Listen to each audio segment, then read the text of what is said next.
Muito bem, meus amigos, aqui está o livro Bereshit, que é o princípio, origem. Nós vamos traduzir no capítulo 6, no verso 6, tá? Vamos lá? Vainahem yaver kit asan et ha-hadam ba'eretz vayatseb. Embaixo, El levou. Traduzindo, Vainahem Yavé, arrependeu-se Yavé, ou Senhor, que Asav, por ter feito et ha-hadam, o homem, va'aretz, ou va'eretz, sobre a terra, por sobre a terra, tá? E isso lhe pesou, tá? Vayatseb, El levou, isso lhe pesou no coração. Muito bem, meus amados, Pastor Joimar com vocês, aqui no canal Pregador Cristão, trazendo aí a parte final da nossa aula, a imutabilidade de Deus. Essa leitura inicial foi o texto em hebraico, no original, do texto de Gênesis 6, verso 6. Traduzimos para mostrar que ali o texto é realmente a palavra arrependimento, mas nós temos que interpretar essa palavra. Tudo bem, então? Vamos para a nossa aula. Muito bem, meus irmãos, então, continuando com a aula sobre imutabilidade de Deus, Pastor Joimar com vocês, trazendo mais uma aula para nossa satisfação na presença do Senhor. Lembrando, você que não é inscrito aqui no canal do Pregador Cristão, por favor, se inscreva e também deixe o seu like, compartilhe com mais 5 pessoas, para que nós possamos trabalhar juntos na divulgação da doutrina reformada, na evangelização. Tudo bem, então? Então, nossa aula sobre imutabilidade fala agora a respeito de que Deus não pode mudar.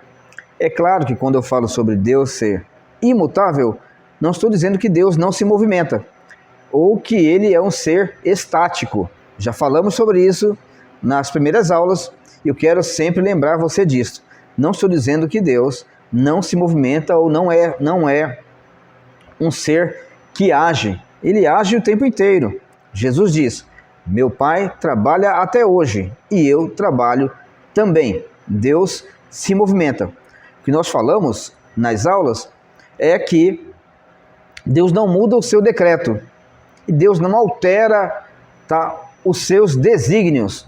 Deus não altera os seus desígnios. E Deus não tem aquela sensação do homem de fazer algo sem pensar e depois retroceder.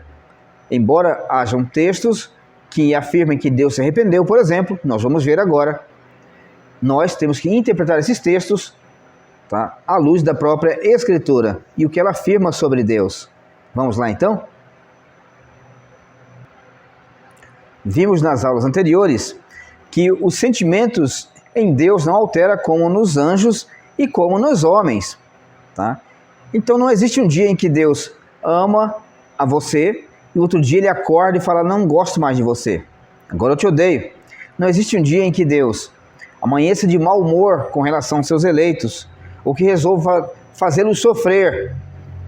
Eu sei que em muitos lugares é pregado que Deus ele é um Deus vingativo, está sempre querendo fazer um mal para aquele seu servo que por algum motivo foi infiel. Então Deus não é um ser vingativo, embora ele tenha a vara da disciplina. Mas isso não é com rancor no coração, mas sim com amor, como o pai disciplina os seus filhos. Então Jeremias 31:3, nós já lemos, eu quero fazer um retrospecto, diz, com amor eterno eu te amei.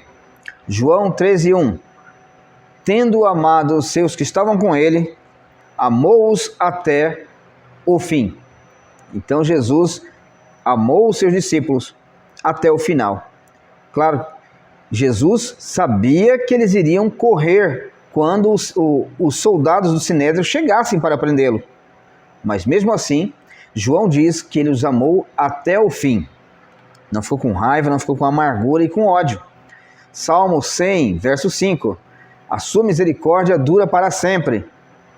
Isto é, o sentimento de Deus não é como o sentimento dos homens, que se não são recíprocos nas suas relações, as relações se rompem. Você trata uma pessoa bem, e a pessoa não te trata bem de volta, fica te desprezando de volta, é claro que você vai romper essa relação com ela. Você não vai ser mais amigo dela na mesma proporção. Então, Salmo 119, 89. A sua palavra permanece no céu. O céu aqui é sinônimo de perenidade, de constância, de algo que não se pode ser demovido, não pode ser demovido. Então, a palavra de Deus, ela é eterna e ela é imutável. Assim como os céus têm seu ciclo ordenado e orquestrado por Deus, assim também Deus é imutável. Se a sua palavra é imutável, ele também o é. Então, agora, ele é imutável no seu conselho. Então, neste ponto, afirmamos que a vontade de Deus nunca jamais muda. Este é um dos pontos que encontramos mais resistência ao explicarmos para o meio evangélico que Deus não muda. Jó, no capítulo 23, verso 3, afirma: se ele resolveu, quem o poderá dissuadir? O que deseja, isso fará. Então, Deus não pode ser demovido da sua resolução. Por que, reverendo? Ele não pode ser demovido? Porque Deus não erra. Deus não tem conclusões precipitadas sobre aquilo que ele fez. Deus não tem cálculo errado no seu pensamento, na elaboração do seu decreto, que tem que ser corrigido depois. Então você pega trazendo para o mundo dos homens, os homens tomam decisões que depois precisam ser revogadas. Juízes tomam decisões que depois precisam ser derrubadas por outros juízes de instâncias superiores ou internacionais. Com Deus não é assim, porque Deus não erra, nem faz injustiça, nem age de forma imatura. Tá bom? Agora, passagens que mencionam mudanças no comportamento de Deus. E essas são as mais polêmicas que nós vamos tratar aqui. Tá bom? Então, nós iniciamos com a passagem de Gênesis, capítulo 6, verso 6. Tá com a Bíblia em mãos? Então, dê uma olhada. Já abriu? Então o texto diz: então se arrependeu o Senhor de ter feito o homem na terra, e isto lhe pesou no coração. Nós vimos no início, na abertura da nossa aula, tá? Então, vai na Ren e a Vé. Isto é, arrependeu-se aqui tem a conotação de Deus se mostrar em contrição, tristeza profunda. Isso é porque, conforme Calvino também nos diz, Deus fala a nós como a ama fala aos pequeninos, com uma linguagem maternal. Então a mãe, uma ama, uma cuidadora, uma babá, fala com a criança com uma linguagem que ela possa entender. Assim também Deus fala conosco desta mesma maneira. Então arrependeu-se, tá? Yahvé, o Senhor, de ter feito o homem na terra, aponta para o pecado do homem, mas não uma mudança de comportamento no interior do ser de Deus. Lembremos, o decreto está pronto desde antes da fundação do mundo e é desenrolado na história. Deus não se arrependeu do decreto que ele fez. Se ele se arrependesse, recapitulando, era sinal de que ele teria feito um decreto errado na eternidade enquanto estava sozinho. Ele, o Pai, o Filho e o Espírito Santo não teriam calculado bem a criação do homem. Entendeu? Deus não pode errar. É o que a Bíblia diz. Então, a linguagem é: o homem foi tão profundo em seus pecados, ficou tão fora da vontade de Deus, que ele tem que entender que isso desagrada profundamente a Deus. Então a linguagem é: arrependeu-se o Senhor de ter feito o homem sobre a terra.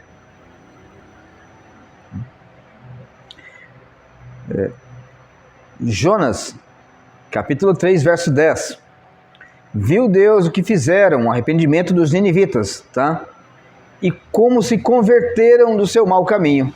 E Deus se arrependeu. A palavra é Elohim Vainahen, lá no texto hebraico. Isto é, do mal, o Senhor se arrependeu do mal que tinha dito que lhes faria e não o fez. Então, mais uma vez, Deus prometeu um castigo para a cidade de Nínive.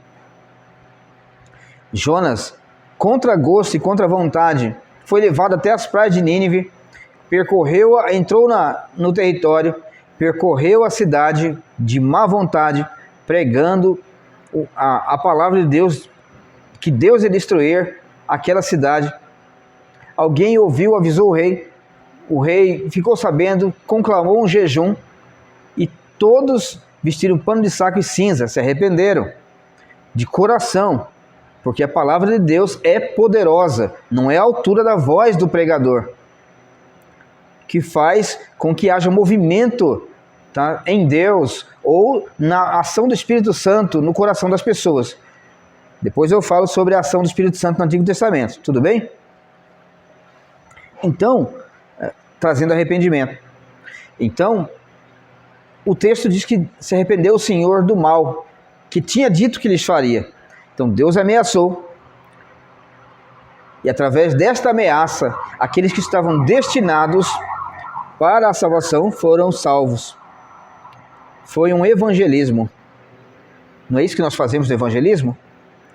Nós pregamos, falamos sobre o fim que Deus tem para este mundo, e também o fim que Ele tem para quem ouve a mensagem e acata com o coração.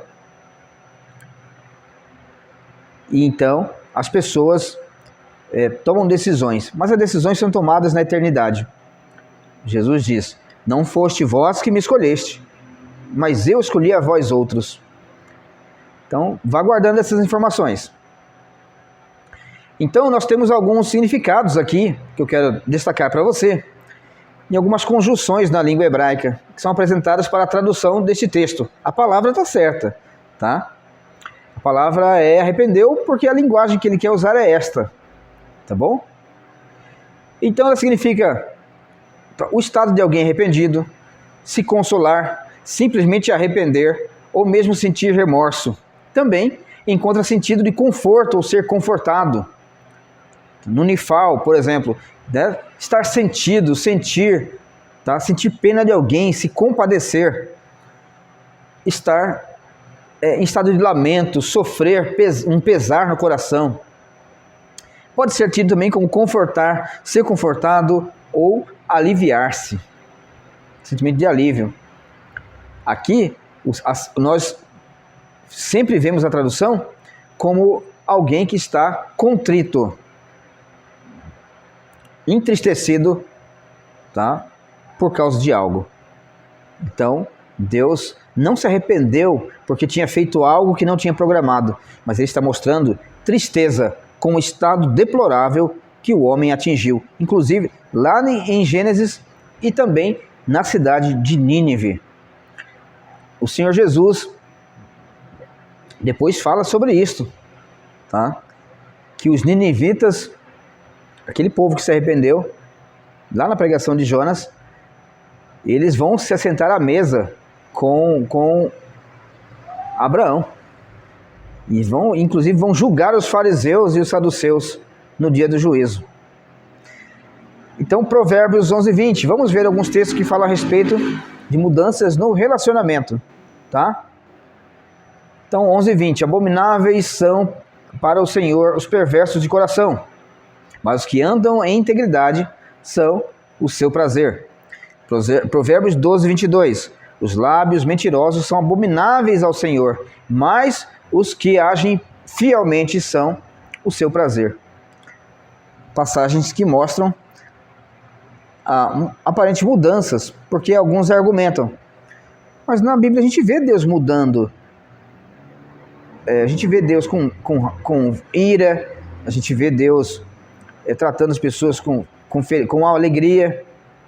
Então são casos de relações de comportamento pactual.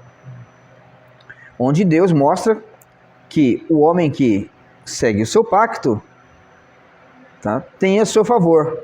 O homem que não segue seu pacto tem a sua desaprovação, tá? E a sua ira. Então os dois textos trazem acima a verdade por meio de contraste da mudança nas relações que Deus tem com as pessoas. No caso, os perversos de coração versus os que andam na integridade. Entre os mentirosos e os que agem perfidamente, tá? E os que andam na verdade. Em ambos os casos, Deus se comporta de forma diferente nas relações pactuais, como já falamos. Isto é, no pacto da criação e no pacto de redenção. Todos os homens devem andar com integridade diante de Deus. Não é dever só do crente. Você vê pessoas acusando os crentes em casa, entre a família ou no serviço. Ah, você não é crente, você não pode mentir. Ninguém pode mentir. Ninguém pode roubar. Ninguém pode matar. Tá bom? Porque todos devem obediência às leis de Deus. Todos devem obediência às leis de Deus. Então, nas relações pactuais, Deus cobra, claro, do crente, mas também Deus cobra daquele que não é crente, que não conhece a Deus, e vai sempre cobrar, tá bom? E às vezes, quando não há conversão, ele cobra com o inferno. Então, Salmo 18, 26 e 27.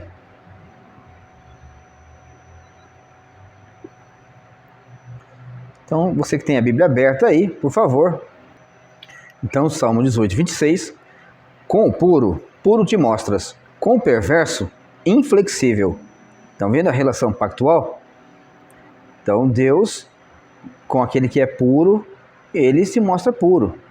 Com a pessoa que desobedece, com o perverso, ele é inflexível. Como eu falei anteriormente, às vezes levando ao inferno. Asaf diz sobre o ímpio: tu os pões em lugar escorregadio. A ideia é uma encosta de serra, de falésia, cheia de lodo. Então o ímpio anda no lodo, numa rampa. A qualquer momento ele pode cair no abismo para sempre. Então, nós vimos a relação pactual que mostra a mudança de Deus e a resposta de Deus para a má atitude e para a boa atitude. Mas não tem nenhuma mudança no interior dele. Ele já predispôs, antes da fundação do mundo, como ele ia tratar com cada um, com o bom e com o mal. Não há mudança no seu ser. Então varramos da nossa mente a ideia que Deus é um ser estático, que ele não se move. Por imutável, nós estamos falando que ele não tem mudança dentro do seu ser, dessa natureza, nem para melhor, nem para pior. É hábito na teologia, conforme Berkhoff, falar de Deus como o ato puro, sempre em ação. A Bíblia ensina que Deus entra em multiformes relações com os homens. Por assim dizer, ele vive a vida com eles. É por isso que lá no Antigo Testamento, em Isaías, nós vemos que o pronome Imanu, tá? E a palavra El, substantivo El, que é Deus conosco. Imanu, conosco, El, Deus. Immanuel, Deus conosco. Deus, ele age e vive no meio do seu povo e no meio do mundo. Não se mistura com o mundo, como também já vimos aqui. Mas ele, sendo o Senhor do mundo criado e todos os mundos criados, espiritual e físico, ele entra em relação com eles.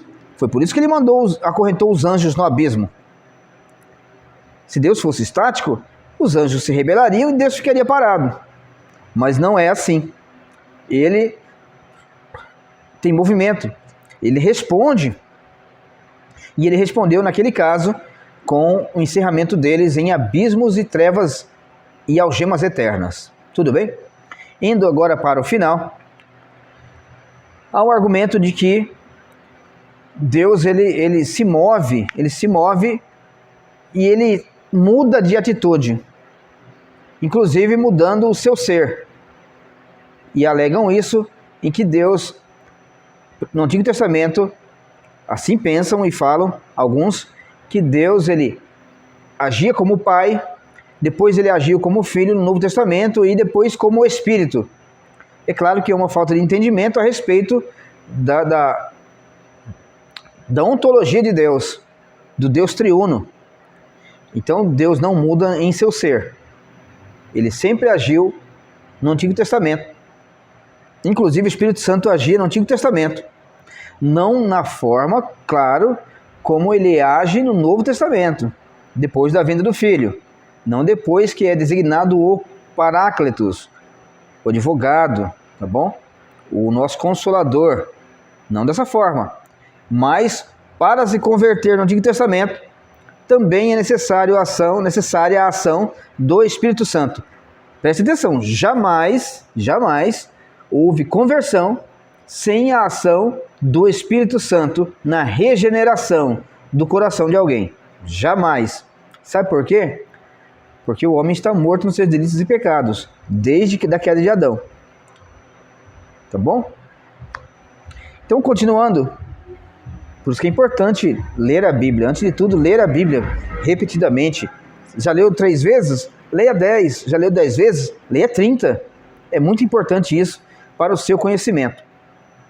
Crescimento espiritual. Eu conheço uma irmã, não é pastora, não é missionária, e ela estava lendo a Bíblia de trás para frente. Já tinha lido muitas vezes, e ela estava lendo a Bíblia de trás para frente. Ela falou feliz para mim: pastor Joimar, estou lendo a Bíblia agora, de Apocalipse vou ler até Gênesis. Parabéns, bela atitude. Continuando com a aula, né?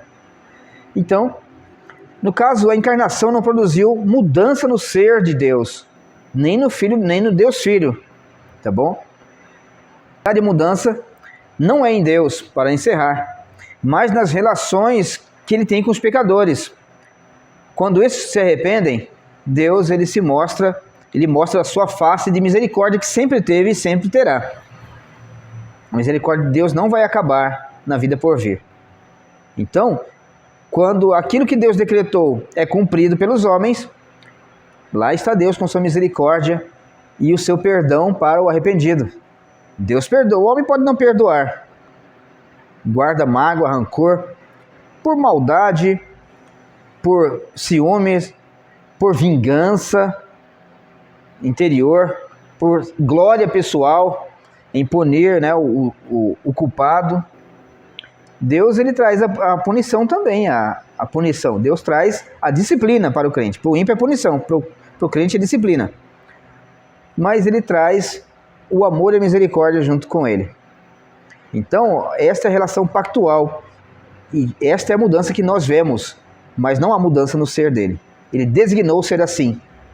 Temos que lembrar que não ocorre uma mudança na ontologia divina, porém é uma resposta à sua criatura que mostra as consequências de viver uma vida rebelde às regras do Criador. Um caso intrigante que nós podemos lembrar é do rei Ezequias, quando é argumentado que Deus mudou a sua decisão com relação à vida do rei Ezequias. Isso é muito interessante. Então, um dos casos mais famosos de aparente mudança em Deus é o caso do rei Ezequias, no texto de Isaías 38.